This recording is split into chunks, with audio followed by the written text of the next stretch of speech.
Somewhere in China, roughly 1,200 years ago, a man is hunched over a clay pot. He is not building a weapon. He is not planning a war. He is trying to live forever. He is a Taoist alchemist, mixing minerals and powders in a cramped workshop, searching for what the Chinese called the elixir of immortality, a substance that would grant eternal life. He mixes saltpeter, a white crystalline mineral found crusted on cave walls, with sulfur and charcoal. He grinds them together, he heats them, and instead of eternal life, he gets an explosion, a flash of fire, a burst of smoke, and probably some singed eyebrows. That accident, that failed experiment in immortality, would eventually become the single most transformative invention in the history of human violence. The search for eternal life produced the most efficient tool for ending it. And the path from that accidental flash to the weapon in a soldier's hands today is one of the strangest stories humans have ever stumbled through. But to understand why guns changed everything, you need to understand what came before them. Because humans did not wake up one morning and start shooting each other. We spent roughly 2 million years learning how to throw things first. Here's the thing about humans. We are not fast. We are not strong. Our teeth are embarrassing. Our claws do not exist. But we can throw. Not just throw, we can throw with accuracy, with force, with follow-through that no other animal on Earth has ever come close to matching. Chimpanzees can hurl objects, sure, but with the targeting precision of a toddler throwing spaghetti at a wall. Humans throw differently. Our shoulders rotate in a way no other primates can. Our wrists snap forward at the last instant, adding a final burst of velocity. Biomechanics researcher Neil Roach at Harvard published a study in 2013 showing that the human shoulder essentially works like a slingshot, storing elastic energy and releasing it all at once. That is not an accident. That is millions of years of evolution turning us into the best throwers on the planet. Homo erectus, our ancestor from roughly 1.8 million years ago, figured out that a sharpened stone lashed to a stick could be launched through the air and kill something standing 20 meters away. That was the spear. And for over 1 million years, the spear was the most advanced weapon on the planet. 1 million years.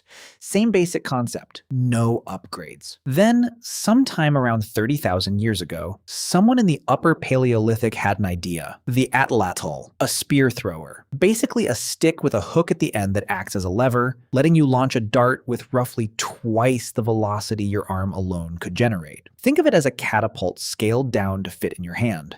It extended killing range, it extended killing power, and it was effective enough to help bring down mammoths. For tens of thousands of years, the atlatl was the most sophisticated ranged weapon on Earth. And then the bow showed up. Archaeologists led by researcher Marlies Lombard, working at Sibudu Cave in South Africa, found stone points consistent with arrow tips dating back roughly 64,000 years, which pushes the origin of archery far earlier than most people realize. The bow was a genuinely revolutionary concept. It stored energy. You pulled the string back, the limbs of the bow bent, and all that stored tension transferred into a small, lightweight projectile the moment you released. For the first time, the killing power of a weapon was not limited by the strength of a single throwing motion. By around 10,000 years ago, the bow and arrow had spread across nearly every inhabited continent. It was fast, accurate, reloadable, and in the right hands, devastatingly lethal. English longbowmen at their peak could put 12 arrows in the air in a single minute, each one capable of piercing chainmail from over 100 meters. For the vast majority of human history, if you wanted to kill someone at a distance, you used a bow. And here's the part that most people don't expect. When guns first appeared, they were objectively worse than bows. Slower to load, wildly inaccurate, prone to exploding in your hands, completely useless in rain. The fact that guns replaced the bow anyway tells you something important about where this story is going. Now, let's go back to that alchemist's workshop, because this is where the whole thing actually starts. The Chinese had been working with saltpeter for centuries before anyone figured out how to weaponize it. Saltpeter, also called potassium nitrate, was a common ingredient in traditional medicine. Healers prescribed it for skin conditions. Metalworkers used it in smelting processes. It was everywhere. And at some point, Taoist alchemists, the same people trying to turn cinnabar into gold and brew potions for eternal life, started mixing it with sulfur and charcoal in various ratios, looking for something transformative. They found it. Just not the way they expected. The earliest known written warning about this particular combination appears in a Chinese text from around 850 AD called the Zhenyuan Miao Dao Yao Lue. The author, likely a Taoist scholar, essentially wrote, "Do not mix these ingredients together and heat them because your house will burn down and people will be injured," which tells you two important things. First, people were already mixing these ingredients together, and second, it was already going very badly. By 904 AD, Chinese armies were strapping gunpowder to arrows and launching them at enemy fortifications. Incendiary arrows, flying fire. By 1044, a military scholar named Zheng Gongliang, working alongside Ding Du, had compiled the Wujing Zongyao, a massive Chinese military compendium that included 3 separate recipes for gunpowder, 3 distinct formulas, different ratios of saltpeter, sulfur, and charcoal depending on whether you wanted an incendiary weapon, a smoke screen, or something that simply detonated on contact. This was not accidental chemistry anymore. This was systematic military engineering, and it was only going to get worse. But here's where it gets interesting, because gunpowder alone is not a gun. Gunpowder is just a chemical that burns extremely fast. To turn that chemical into a firearm, you need one more concept. You need a tube. The first step toward an actual gun was something called the fire lance, or huo qiang in Chinese. It appeared around the 10th century, and the concept was brilliantly simple. Take a bamboo tube, fill one end with gunpowder, attach the tube to the end of a spear, light the fuse, and point it at someone. When the powder ignited, it blasted a jet of flame for roughly 3 to 5 seconds, turning the soldier holding it into something that had never existed on a battlefield before: a human flamethrower. The earliest confirmed use of fire lances in combat was at the Siege of Dian in 1132, when Song dynasty defenders used them against Jin dynasty soldiers trying to scale the city walls. Imagine standing on a wall, watching armed men climbing toward you, and pointing a bamboo tube that screams fire directly into their faces. That was nearly 900 years ago. And then someone had a second idea. We do not know exactly who. What if you packed things inside the tube alongside the gunpowder? Small stones, iron pellets, bits of broken pottery, jagged scrap metal. When the powder ignited, it would not just blast flame, it would launch shrapnel.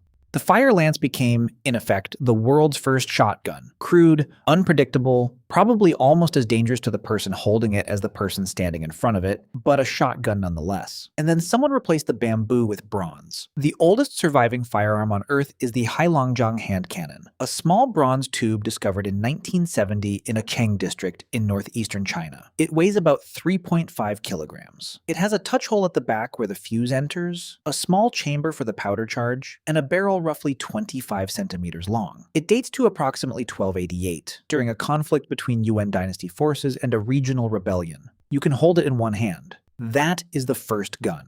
Not a massive cannon mounted on a fortress wall, not a fire lance strapped to a spear, a gun, something one person could carry, point at another person, and fire. That is the moment. 1288. Northeastern China. A bronze tube roughly the size of a large flashlight. Every musket, every rifle, every pistol, every machine gun ever built is a descendant of that tube. So how did a Chinese invention end up reshaping European civilization? The Mongols. That is the short answer.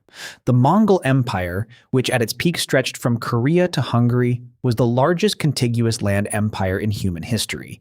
And the Mongols were practical people. When they conquered the Song and Jin dynasties, they did not just take land. They absorbed Chinese engineers, Chinese siege specialists, and Chinese gunpowder. As Mongol armies pushed west across Central Asia, the knowledge traveled with them. By the mid-1200s, gunpowder formulas were appearing in Arabic military texts. By 1267, an English Franciscan friar named Roger Bacon had described gunpowder in a coded passage in his Epistola de Secretis Operibus, making him one of the earliest known Europeans to write about it. The first European depiction of a firearm appears in a manuscript by Walter de Millemete, dated 1326, which shows a vase-shaped cannon firing a large bolt. By 1346, at the Battle of Crécy, English forces under Edward III reportedly deployed primitive cannons against the French. Historians debate the details, but the direction is undeniable. Within a single generation, cannons had spread across Europe, and they immediately started destroying things that were supposed to be indestructible. castle. In 1453,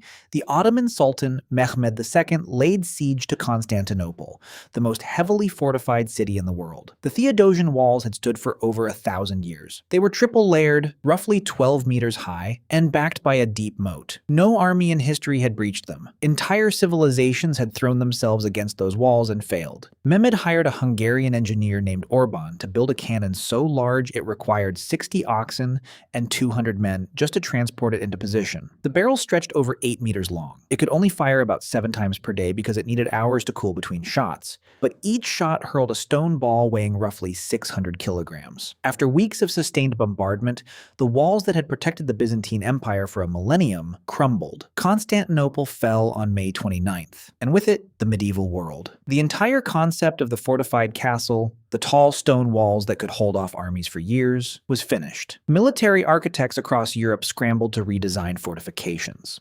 Within a century, the towering castle walls that had defined the medieval landscape were replaced by low, thick, star-shaped forts with angled bastions designed to deflect cannonballs rather than absorb them. The Italian trace Italienne style spread across Europe. The age of the castle was over. Not because armies got bigger or soldiers got braver, because the weapons got louder. Now, here's the part that doesn't seem to make sense. Early handheld firearms were genuinely terrible.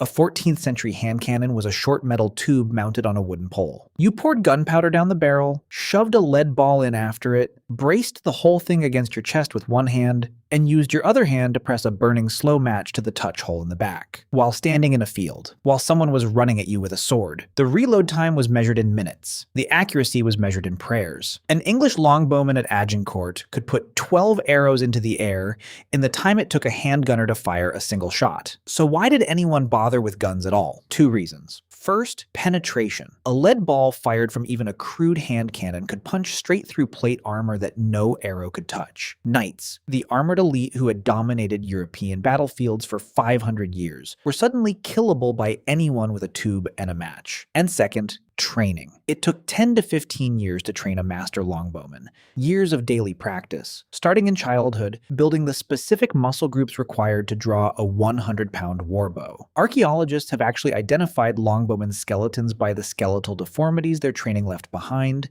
enlarged left arms, twisted spines, overdeveloped shoulder bones. That is how much the human body had to change to master that weapon. A gun required none of that. It took a few weeks to teach a peasant how to load and fire one, maybe less. Think about what that means. For the first time in human history, you did not need a lifetime of training to be lethal at range. You did not need noble birth. You did not need wealth. You did not need decades of discipline. You needed a tube, some powder, and a ball. And there was a third factor that nobody talks about much: the sound. A cannon blast is roughly 170 decibels. For comparison, a thunderclap is about 120. Horses in the 14th century had never heard anything like it. Cavalry charges, the backbone of medieval warfare, fell apart when the horses panicked at the noise. The gun did not just kill, it terrified. It broke morale before the ball ever landed.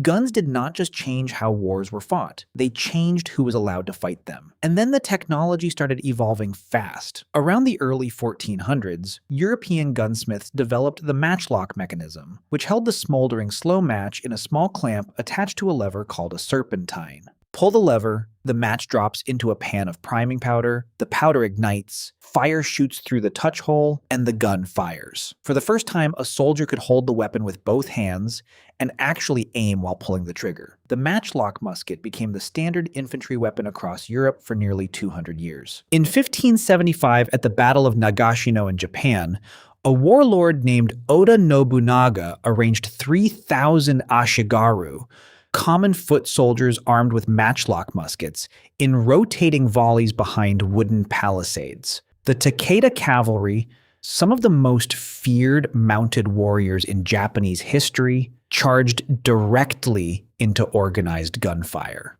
They were annihilated. A peasant army with guns destroyed an elite cavalry force that had trained for generations. That single battle reshaped Japanese warfare permanently. Back in Europe, the wheellock arrived around the early 1500s. It used a spring-loaded spinning wheel striking a piece of iron pyrite to generate sparks, removing the need for a constantly burning slow match. Expensive, delicate, complicated. A single wheellock pistol could cost as much as a horse. but it worked in rain and could be carried fully loaded and ready to fire at a moment's notice. The wheellock also made something new possible, a weapon that could be concealed. For the first time, a person could carry a loaded firearm hidden under a cloak. Several European cities actually banned wheellocks within city limits because of the assassination risk. Think about that. The weapon was so dangerous as a concealed tool that governments had to write new laws just to deal with it. Then came the flintlock, developed around 1610 and widely credited to the French gunsmith Marin le Bourgeois. A piece of flint clamped in a hinged cock strikes a steel plate called a frizzen, sparks shower into the priming pan, and the gun fires. Simpler, cheaper, faster, and far more reliable than anything before it. The flintlock dominated global warfare for over 200 years, through the American Revolution, the Napoleonic Wars, and the European colonization of most of the planet. Then, in 1807, a Scottish minister named Alexander John Forsyth patented the percussion cap, a small copper cap filled with mercury fulminate that detonated when struck by a hammer. No more flint. No more sparks drifting in the wind. No more priming powder going soft in the rain. Strike the cap. The gun fires. Every single time. In any weather. That was the final mechanical piece of the puzzle. But there is one more innovation that quietly changed everything, and most people have never heard of it. Rifling. The practice of cutting spiral grooves inside a gun barrel so that the bullet spins as it exits the muzzle. The same principle that makes a quarterback's spiral fly straighter than a wobbly pass.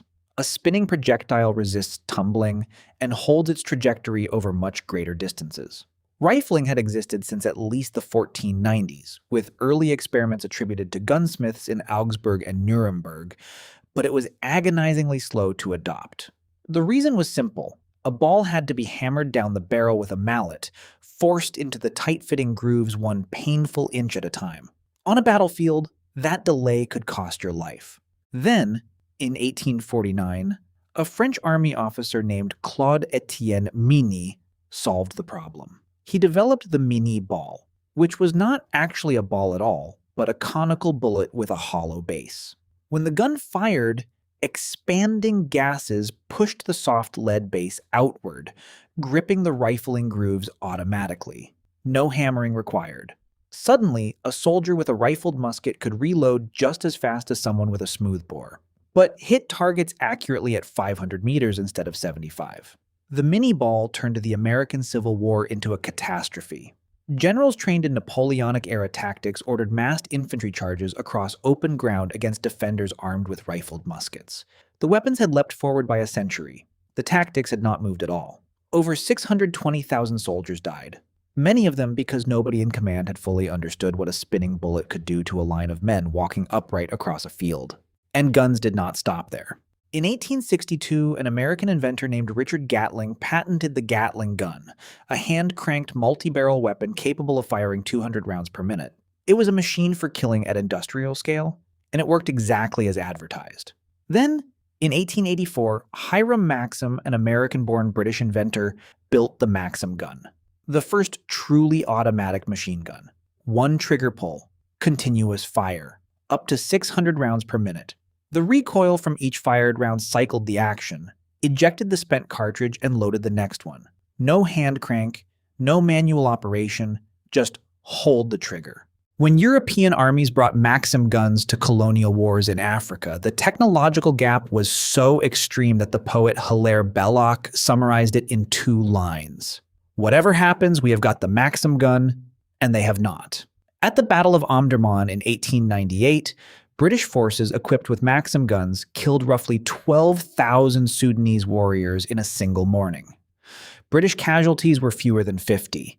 That is the Maxim gun. That is what it did. And then there was smokeless powder. In 1884, French chemist Paul Vier developed poudre B, the first practical smokeless propellant. Black powder, the original gunpowder that started this whole story, had a serious limitation. After a few volleys, it produced a thick white cloud so dense that soldiers literally could not see what they were shooting at. Viel's formula burned cleaner, generated significantly more pressure, and produced almost no visible smoke. It made every firearm more powerful, more accurate, and more concealable. Every modern cartridge on Earth uses a descendant of that formula. Think about the full arc of this for a second. A Taoist alchemist in 9th century China mixes 3 common minerals in a clay pot while trying to brew a potion for eternal life. That alchemist in his workshop 1,200 years ago never found his elixir of immortality. Nobody ever did. But the accident he stumbled into has outlasted every dynasty, every empire, and every army that ever used it.